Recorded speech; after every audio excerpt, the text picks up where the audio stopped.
Today, I'm going to show you the before and after of the rewiring of the Bobcat. This Bobcat, this messy wiring that, yes, has been on fire. Let's do that right now.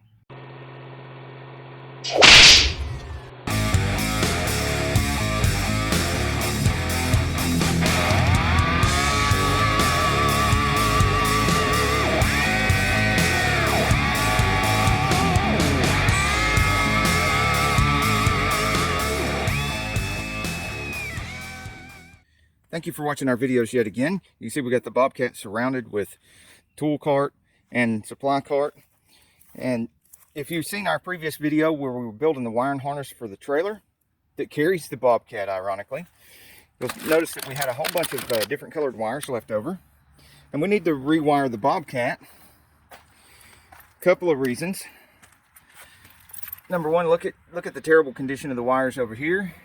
And been cut and spliced and patched, and some of this looks like some house wire that somebody's put in here. And over here you'll see that somebody had put in a electric fuel pump because the original fuel pump was bad. We put a brand new fuel pump also on a different video that we've already made. And before we finish the project on the exhaust manifold, which also was in another video, and it's sitting over here ready to go. It was broken. We fixed that, and here's all our new gaskets and stuff, so see that video when you get a chance. But also the gauges, sorry, there was another aircraft taking off and we had to let it go by. Now the gauges were woefully inadequate on the Bobcat, so we've got this set of triple gauges.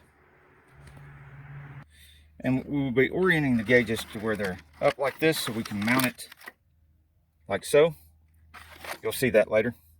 Also, instead of having a little hose going to the oil pressure, it's going to have a wire, and it has this oil pressure to electronic sending unit.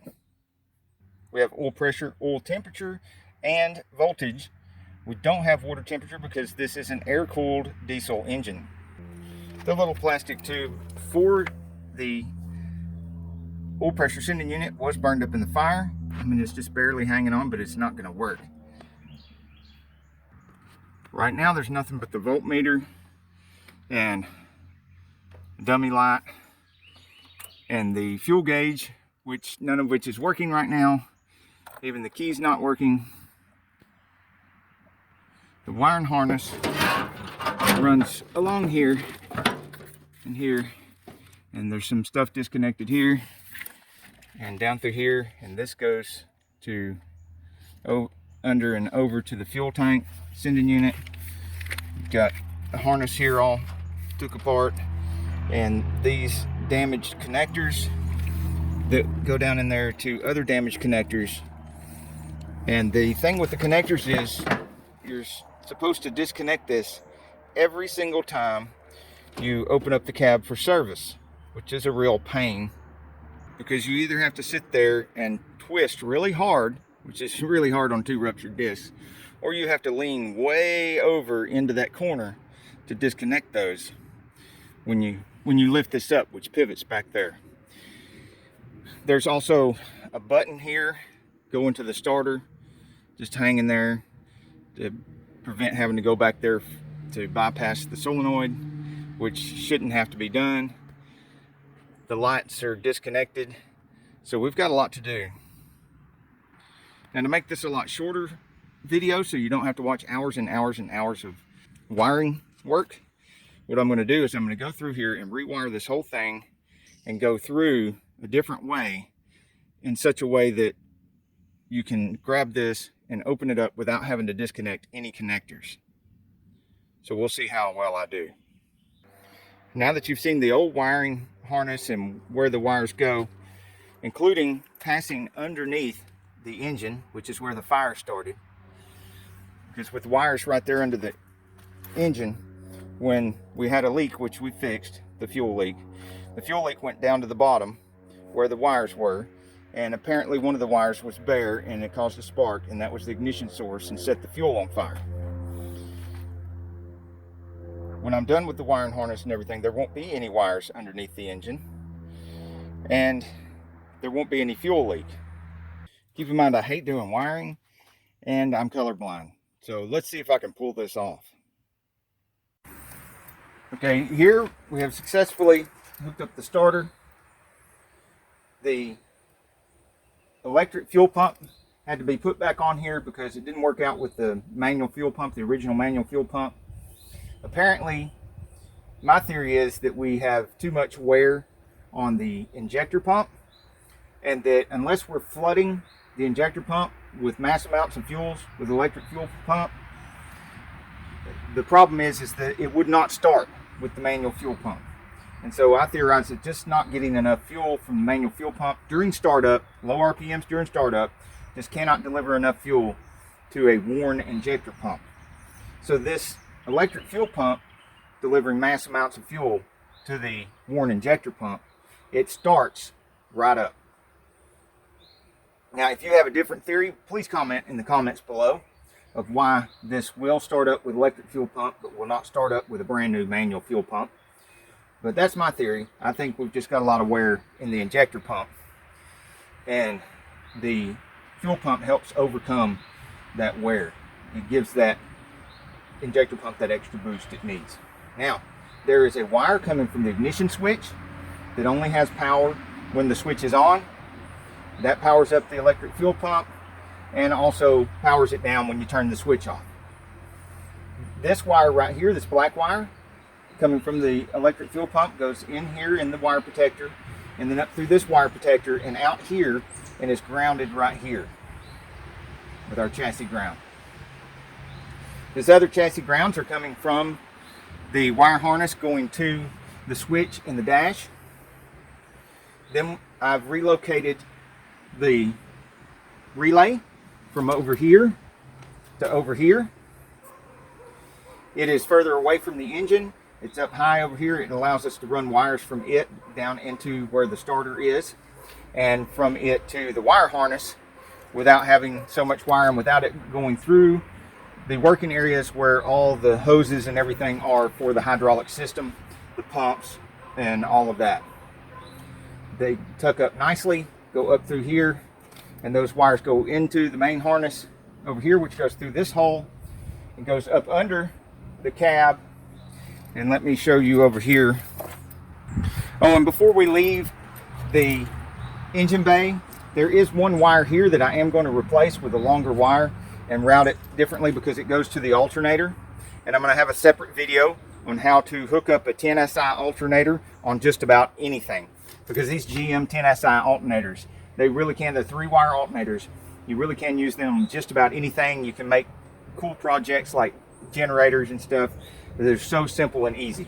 Separate video though. Let's move along. I'm going to start out here so you can get an idea of where we're looking. Remember I said the main wiring harness now goes through here, goes up through this hole, goes under here.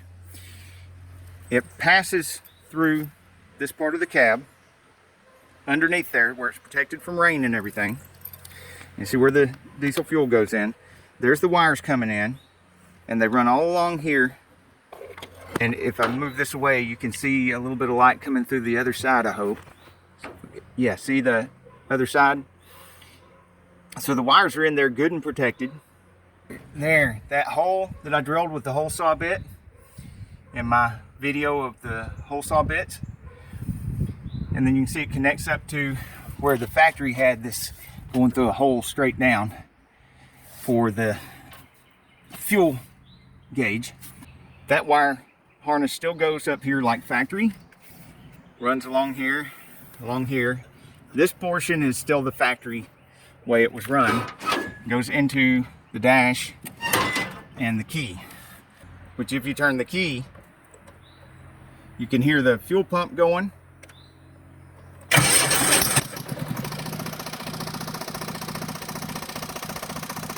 So there it starts the engine, which we still have a loud exhaust leak we need to take care of.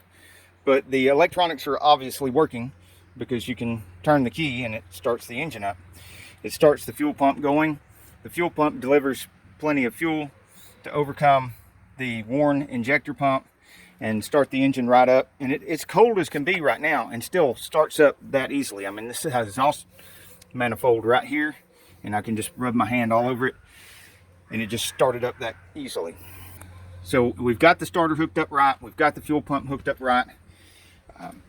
When I turn the key, what happens is the power comes from the key to this wire. And there is power from the battery on this side of the relay, which once you put power to here with the ignition key, which this goes to the start position on the ignition key, it directs power from here to here and down this wire to this wire on the starter. And then that directs power from this going to the positive side of the battery over to here, which turns the starter.